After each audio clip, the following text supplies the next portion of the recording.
From the Lean Enterprise Institute in Boston, this is the WLEI podcast, where we share stories of people making the world better through lean thinking and practice. For more information about LEI, including how we can help you apply lean thinking, please visit lean.org.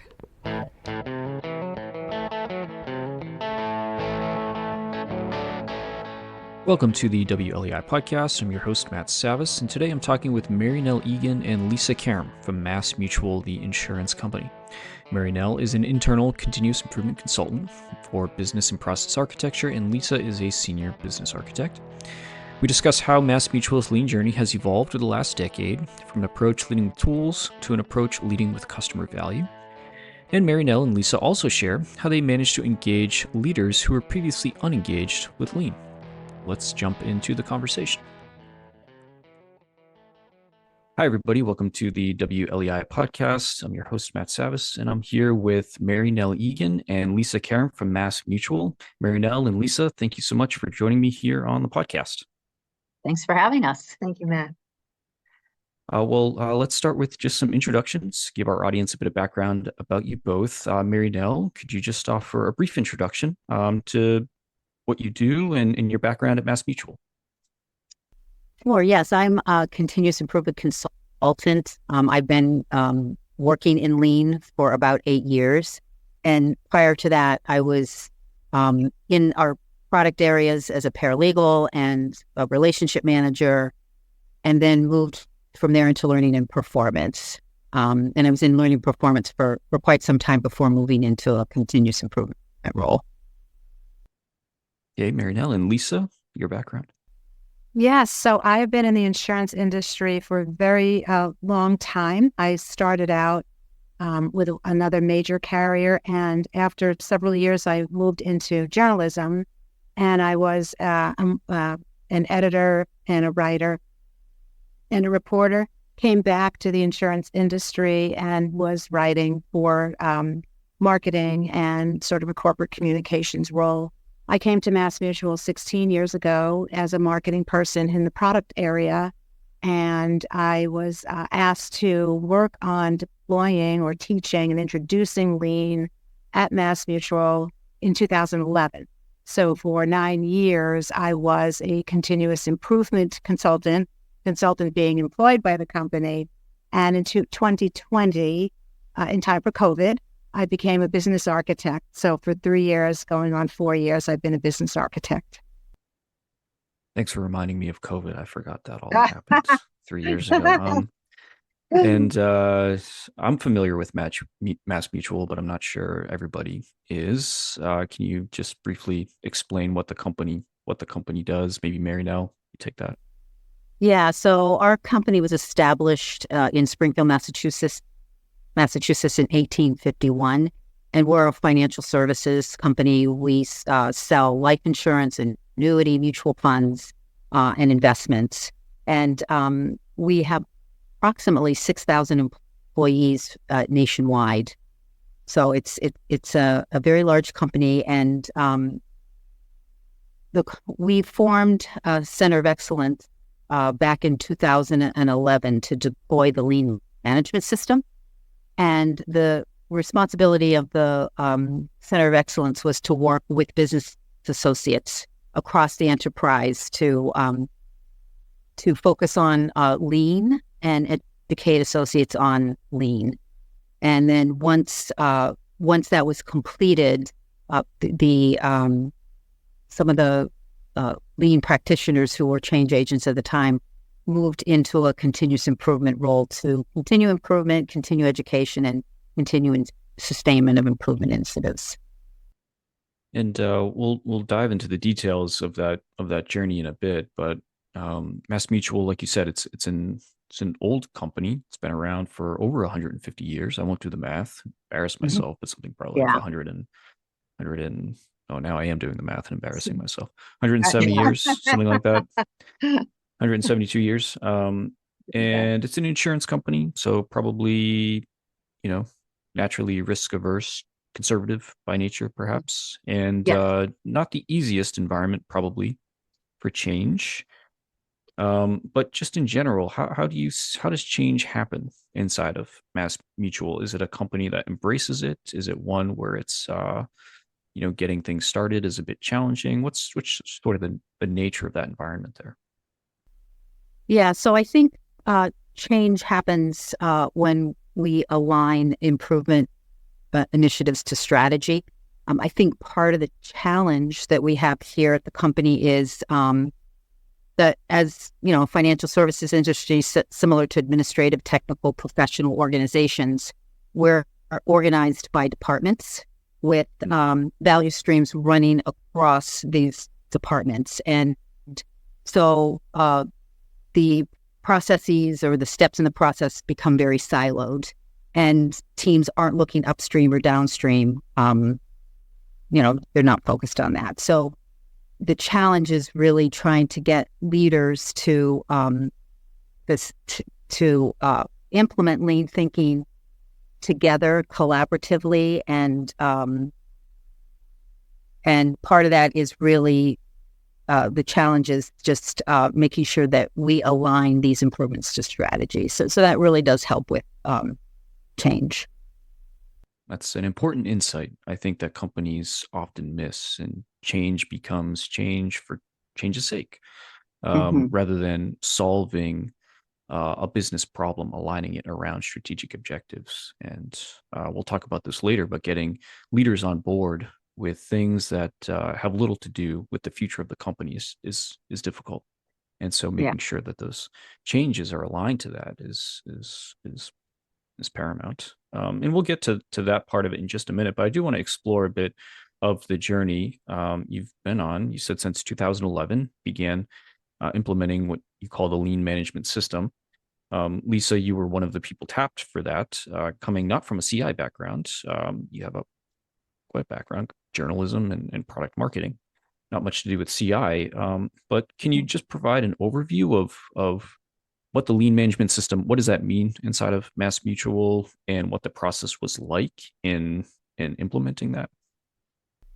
Sure. So the whole business system is based on value streams, and we can envision it with 3 loops, and it includes things like huddles, visual management, problem solving, value stream improvements.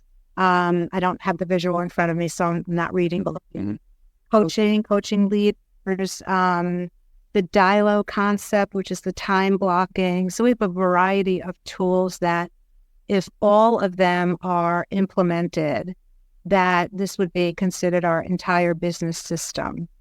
I would say over the years, interest might have waned in practicing lean. So some leaders definitely embraced it, and then others, I think there was a level of resistance because it might have been a bit prescriptive, and it wasn't. It didn't really meet their needs, and wasn't really sort of speaking their language. And then consider too that in a company of our size, we have turnover, natural turnover. I mean, let's be clear, many people stay here for decades, as Mary Nell has demonstrated. But as new people come on board, they're not familiar necessarily with the MassMutual business system as we've described it. They may not be familiar with lean. And so training them is one of the jobs that we might be doing. But embracing the culture of lean, that's the challenge, right? And so if you're a leader coming into the organization, you may or may not want to use these tools, and you're not constricted to use them. You're not required to use them. Your teams might want to use them, but if the leader isn't fully engaged and using and embracing the system, it might not be as effective as it can be.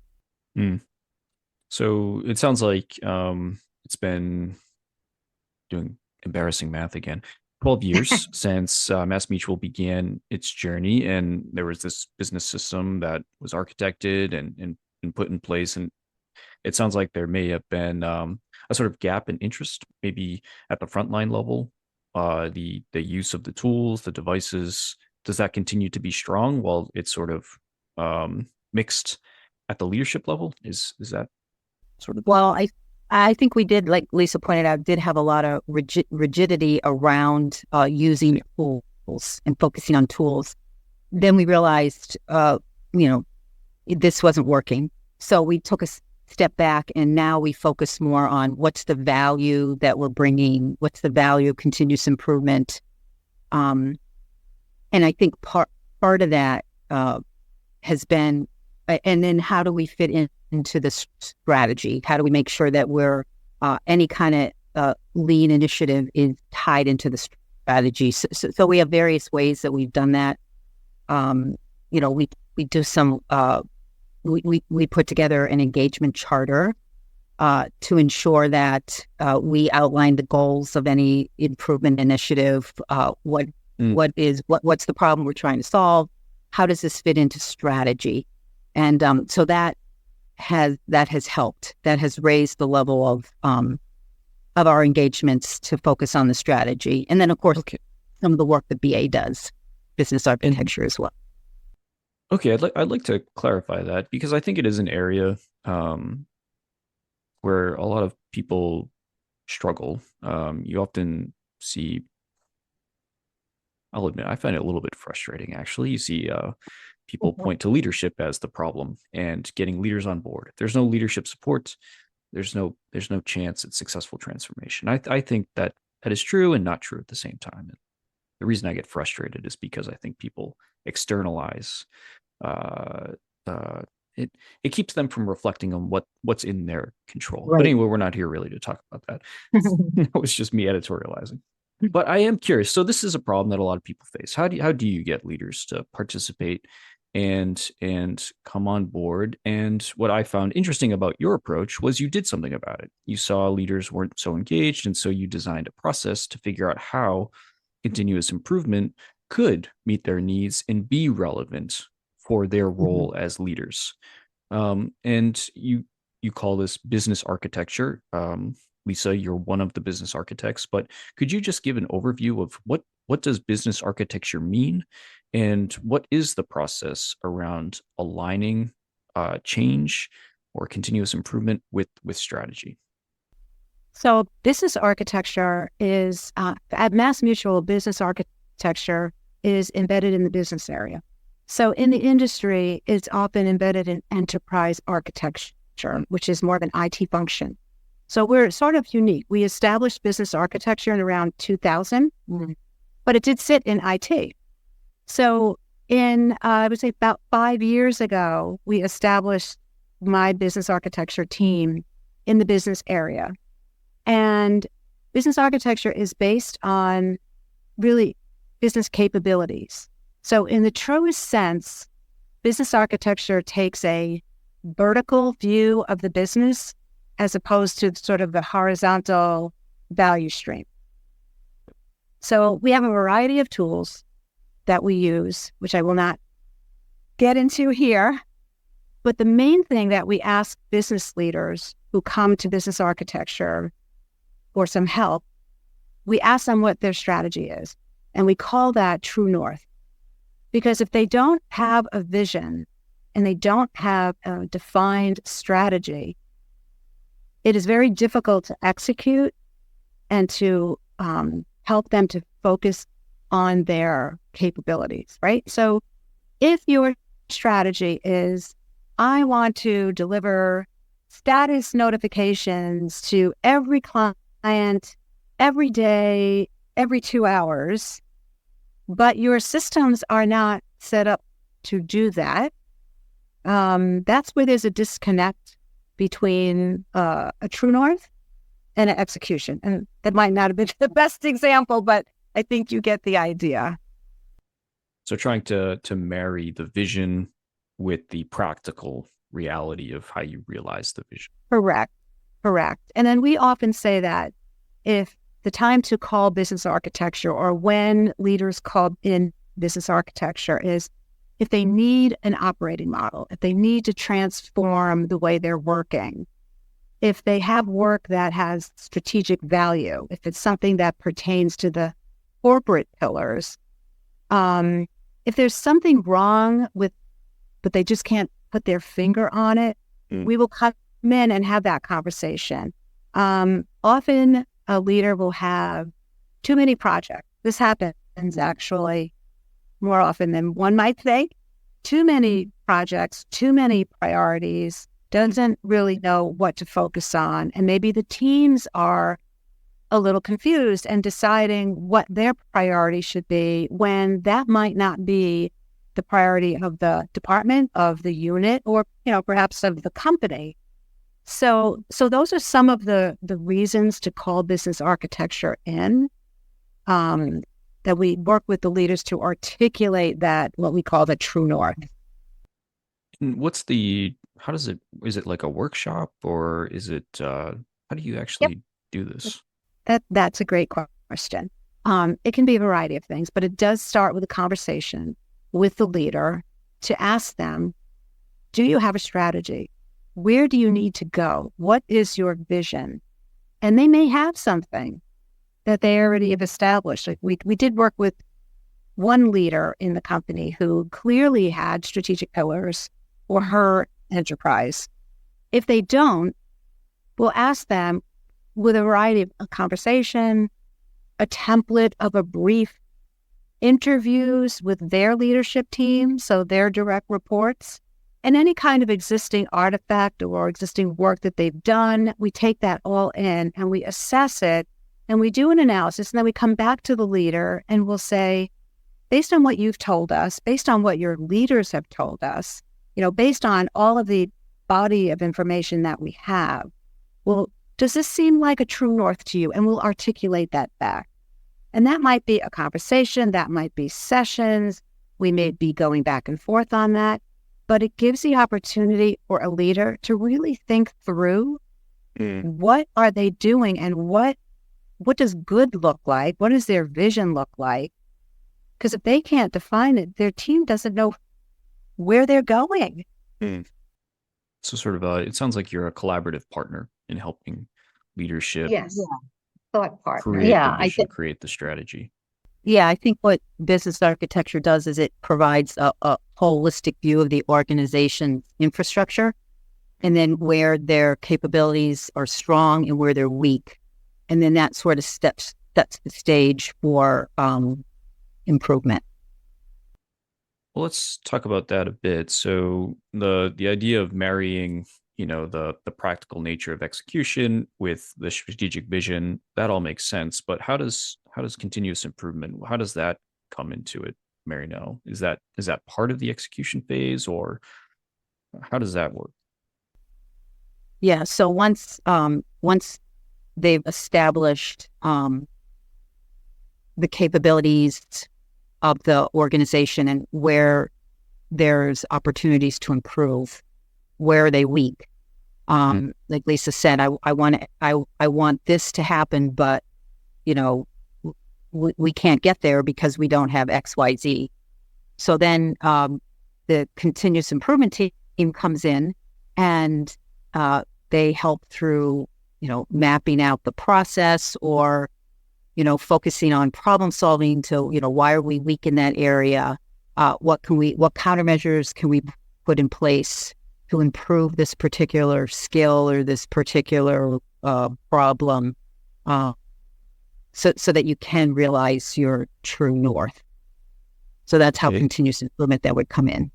So it sounds almost like a classic current state versus future state gap analysis, where you have the strategic vision as the future state, and then as part of that, you're assessing where is the organization at currently, and where are we, use the word weak, where are we weak in our pursuit of realizing that vision, and that's where CI can come in and help build some capability or skills. Okay, that's right, and we using lean thinking, lean philosophy, that type of thing. But I think the benefit is that but by the time continuous improvement comes in, the leadership now can see that there's a gap. And so it makes it easier for the lean practitioners to come in and dive right in and start doing some problem solving and, value stream mapping and brainstorming countermeasures, as opposed to trying to sell them on the whole idea of improvement. They already know they need to improve. Because you've defined a problem. Exactly. And because they see these value chain maps that the business architectures put in place, and they can see, okay, this is where we're gapped. And and because it ties right to their strategy, now they're ready to improve. I was just going to add that, as I had mentioned, the business capabilities, when we do that heat map of those capabilities, it's sort of, we refer to it as capabilities-based problem solving, and it points right into the direction of where the health is red. It might not go deeply into that. It's not meant to. So when the continuous improvement experts come in, they dig very deep into that capability and zone right in on what is actually happening. So that's the complementary relationship of sort of this capabilities-based problem solving and executing with lean. So this all goes back to that earlier point you were making about, the interest in leadership was waning. This was a method to try to re-engage them. How has that been? I know, Lisa, you during 2020, during COVID, so we all got to give you a break for that year. It's a tough year.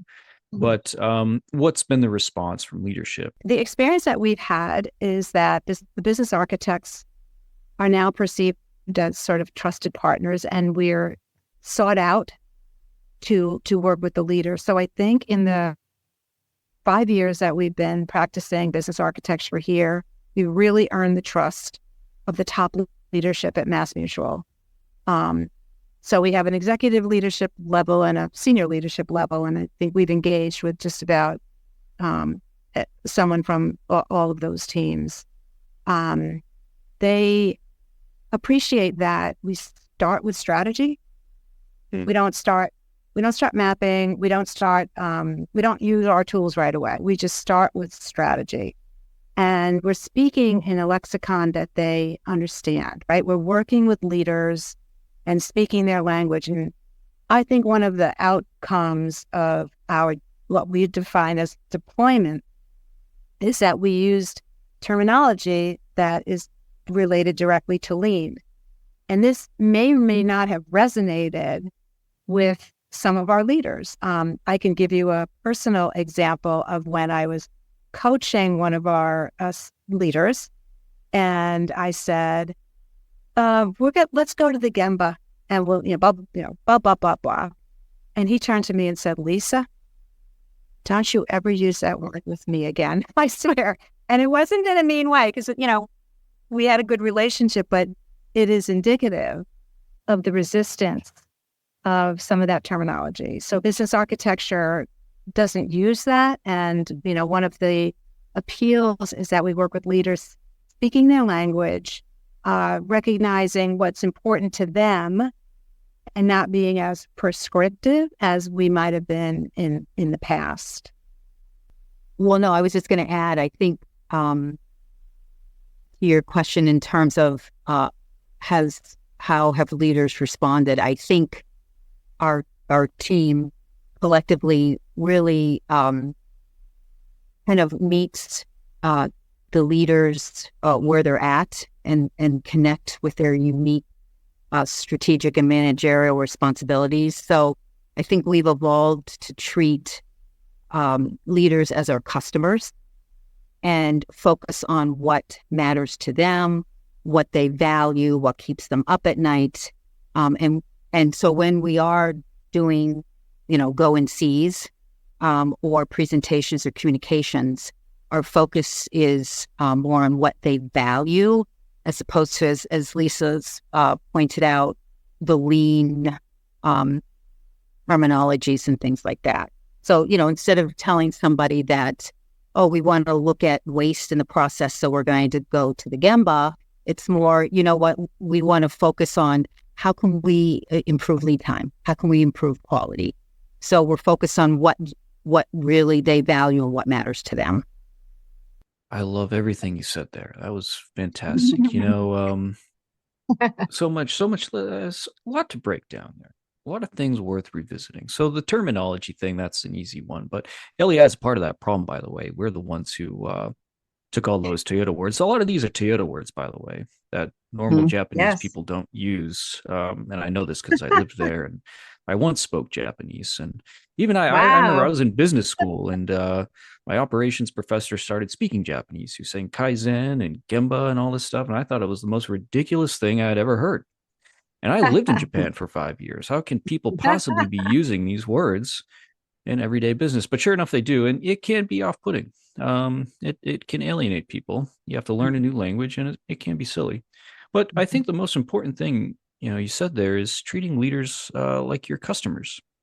Back to the point I was making earlier, the one that sort of frustrates me. Rather than blaming leaders for failure, you decided to change the approach. Mm-hmm. What can we do to help them? Because if you're going to help somebody, if you actually help somebody, they're probably going to want more help. But if you Right. say you're there to help and what you offer is not help, they're probably not going to ask for more help. Right. So that's it's a great lesson. How can we be helpful? And you're right, focusing on real problems that matter. Focus on lead time. Focus on not about 5Sing your desktop or whatever. Mm-hmm. Right. It's about how can we make the customer experience better, make our products better, and make workers' lives easier. Mm-hmm. And it all, back to the point here, start with the strategy, start with the problem. You have to start with the clear problem to solve. And, we find that if you do that, it's easier to build alignment. I was struck by what you said there, Lisa, that, leaders started pulling on you once they saw that you were there to help them. They could see the problem. Okay, we see the problem is clear, where we want to go, where we're at. We do need help. Mm-hmm. So a lot of great lessons there. I am curious, and we've been speaking in largely general terms, but Lisa, can you provide maybe an example, something that could illustrate in more detail some of the concepts that we've been talking about? Sure, absolutely. So we have one use case, and I will try to be as generic as possible so that you understand here. So business architecture was brought, we brought leaders together in different areas. So I think I can name the areas, which are product operations and sales. So these are teams that do work together, but maybe not always. So we brought them together to align on what their true north tenets were, pertaining to launching not only a new product, but a new sort of division of the company. So we were forming new teams to support this new product, okay? And this North Star was then used to prioritize and provide transparency on what was actually being delivered. So all the subtasks in there, we were hitting against the North Star to say, does this support that or does it not? And it also provided transparency because the business areas thought they were getting things they weren't necessarily getting. So the transparency was super important, and IT was using it to prioritize. So there's an example of how we were working with IT, even though we're not IT. And then we were using visual management, which is part of Lean, to show where we were, the progress to True North, and what the experience journey, we didn't talk about journeys, but those are very important. So our continuous improvement team designed and implemented that operations model. And they used all the tools for what demanding capacity, the staffing models, standard work to set up that business. And because of that interaction between the two teams, this is a prime example of the power of this hybrid approach. Nice. Well, it sounds like it did a couple of things. One is it broke down a high level vision to the actionable tasks that needed to get done, but then also aligned sort of cross functionally because you need the whole organization to participate in the completion of those tasks. So, sort of both vertical alignment and cross functional alignment. Absolutely. Right. And a way to manage it. Most important. So I am curious, as a company that's been doing this now for over a decade, what are some of the key lessons learned? If you could go back to 2011, when you were first kicking all of this off, what would you change? What would you do differently? I'll start with Mary Nell again, and then ask Lisa. Yeah, I think, and I was part of the change team for a very long time, and our approach, we delivered quickly, because it was a strategic initiative. The deploying a lean management system was a strategic initiative. So we deployed very, very quickly. So we didn't necessarily always have people on board. They hadn't accepted the change. It was just moving too fast. We had a lot of resistance. But, rather than stepping back from that, we just kept, focusing on delivering the tools. How many pieces of standard work do you have? How many problems are you solving? And we didn't really focus on why are we doing this? What was the need for change? So that I think if we had to step back, and I think probably just as part of this whole conversation is to explain more of how this lean management system fit into strategy, because you had this team going across the company, but you probably didn't hear as much from executives as you needed to in terms of why we need to deploy this lean management system. How are we going to use the lean management system? What's the value to our organization? So I think now, with any engagement, we have a engagement model, and we make it very clear when we work on this improvement initiative, what's the value of the initiative, how it fits into strategy, what are the goals, what does good look like when we're finished, and then a robust sustainment plan. And Lisa, anything you would add to that?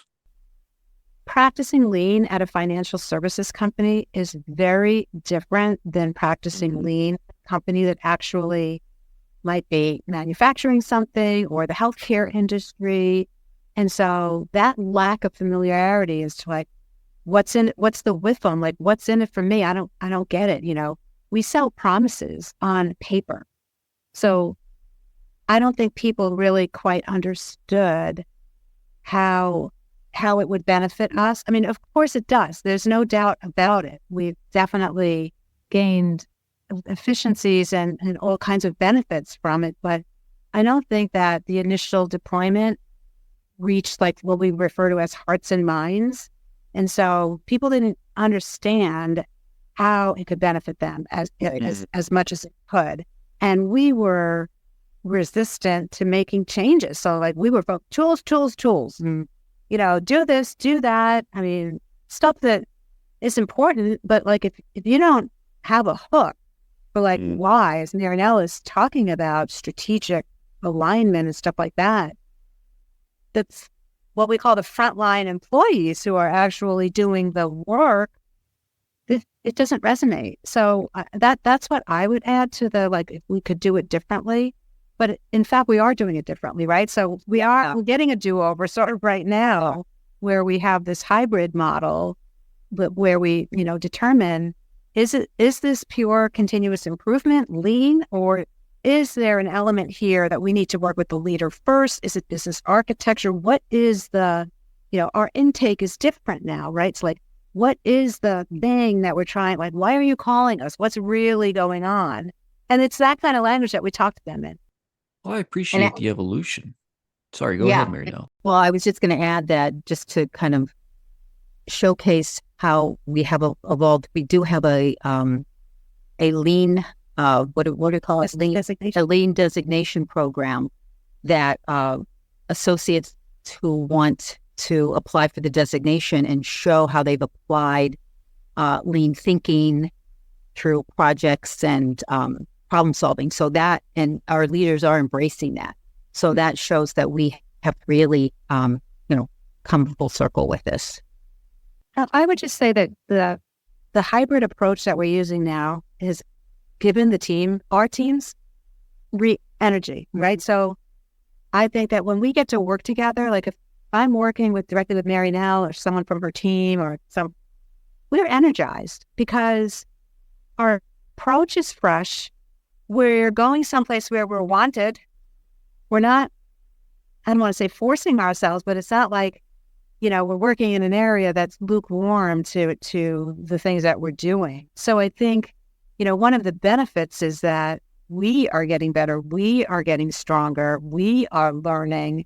And the lean designation, the internal designation program that Mary Nell mentioned, is an example of like we're working together, people are getting energized. And so that would be the one thing that I would stress is that I think it makes us more effective in our roles. Not that we weren't effective before. We were great. Yeah, no, I agree. Just to piggyback off just on the projects that I've worked on from a BA continuous improvement perspective, I feel that I am developing my skills. I think I'm a stronger continuous improvement person as a result of it. I think it's been a real development opportunity. So I definitely agree with you, Lisa. And I do think we are putting to get out a better product. Well, thank you, Mary Nell and Lisa, for joining me here on the podcast. Thank you, Matt. Thank you. Yeah, really fun. Thank you. Thanks to Mary Nell and Lisa for joining me here on the podcast. Before we wrap up, a quick promo for our summit. If you'd like to learn and connect with lean leaders working to transform their organizations, then join us at the Lean Summit this March in Carlsbad, California. If you register by January 31st, you save a few $100 on your registration. You can learn more at lean.org/summit. Thanks to you all for listening. Until next time.